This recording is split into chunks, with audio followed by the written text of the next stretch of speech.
Welcome to It Was Never You, where we talk about narcissism, complex PTSD, and recovery. Feel free to like and subscribe to the channel. So I've been asked this question: how do you know if you are in a relationship with a covert narcissist?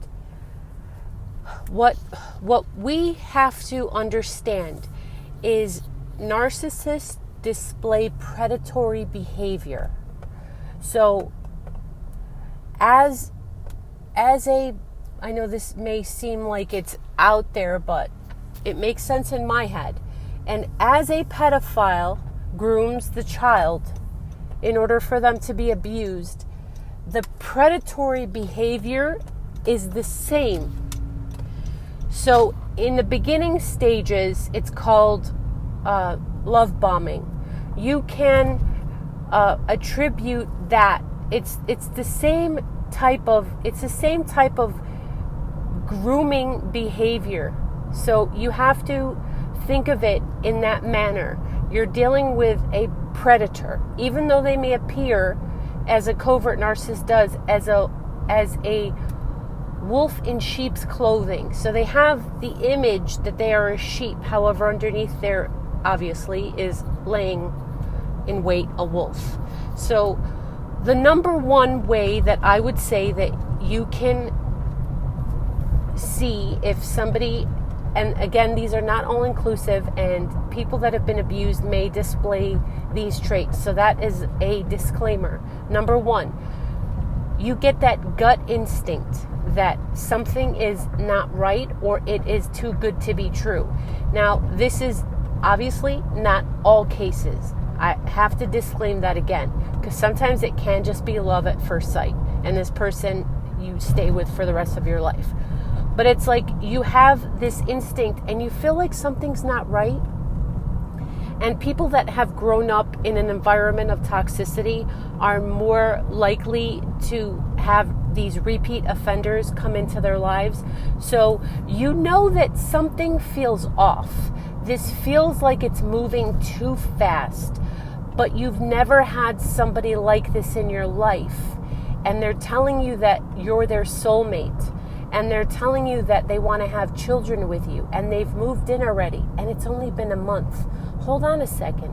What is going on here? So you have this internal thing that is telling you that something is wrong, but at the same time, it feels so right. So you have this kind of cognitive dissonance where you can't exactly figure out, is this right? Is this wrong? It's gotta be me. I've got it. Then you ask your friends, hey, this is what's happening. And they've never been through this type of abuse as a child. And they're like, no, that's wonderful. Oh my gosh, she, they're perfect. I'm so happy for you. So you think it's got to be me. It must be something with me. And I must just be a negative Nelly. I must just be looking at things in a negative manner. So let me just ride this ride and see what's happening. See what happens. But that thing inside of you, it's like this little voice that is saying, slow down. Now, how do you handle this? Slow down in the relationship. If you truly are dealing with somebody that is a covert narcissist, they may wait some time for the real person to come out, but they can't wait too long. And they're going to either respond with the silent treatment or they're going to get really, really angry. And then you will see true colors. But when you see true colors, you believe them. When people show you who they are, you need to believe them. And although we are to forgive and we need to move forward, we're not told to be stupid. So keep that in the back of your head. That was number one. Number two, you are in the relationship with them, and see, predators are good at listening because they're trying to figure you out. They're master manipulators, and they are avid people watchers and people understanders. So they understand human behavior. They smell a drop of blood in the water and they know that they can take advantage of you. They just know who who they can take advantage of and who they can't take advantage of. So when they'll dig for information from you. And also, you need to listen to what they say about their past relationships. It will never be their fault. Everybody in their life has done them wrong, from exes to family to friends. There is no, then people will say, what about people that have been abused? Yes, correct. But more than likely, people that have been abused will internalize the message that there's something wrong with them. So for somebody that's been abused, they're going to ask the question, maybe these past relationships, it was me. It was me, and I did things wrong, or I wasn't a perfect person. But with a covert narcissist, it's not their fault. They're not the ones that have harmed relationships, or they're not the ones that have done anything wrong. Also, we have to remember that some people that have been abused and that are going to listen to this are going to think that this is talking about them. No, you have to look at the whole picture, okay?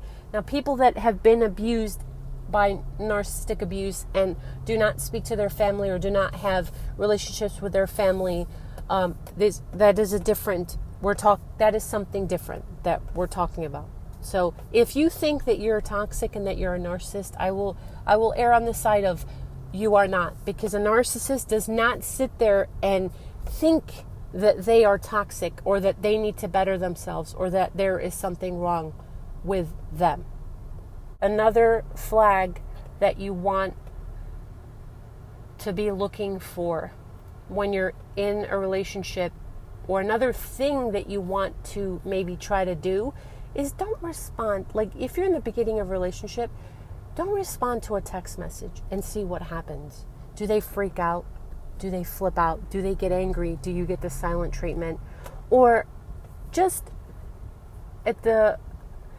maybe at the last minute, or just cancel a date or cancel an appointment with them, or I can't make it today, I'm so sorry. And see, okay, so it's not to be a jerk or to be mean to people, but if you're seeing all these other things, like if you're getting that nagging feeling like something is wrong, and if they don't have long-term relationships with their family, and then on top of that, you miss a date. Oh, I just forgot. Oh, I forgot to answer you. Or you missed a phone call, and they flip out or they go silent treatment on you. Then now, okay, after all these things, if you're seeing these things, you need to slow down and you need to observe. Observe what they do. Take a step back. Do not think that it is you if you are noticing all these things. Slow down. If it's in the beginning and their relationship, if you so choose, or sit back and watch and observe and have your eyeballs open, and do not allow yourself to think that it is all you. Thank you guys for listening, and I hope this has been helpful.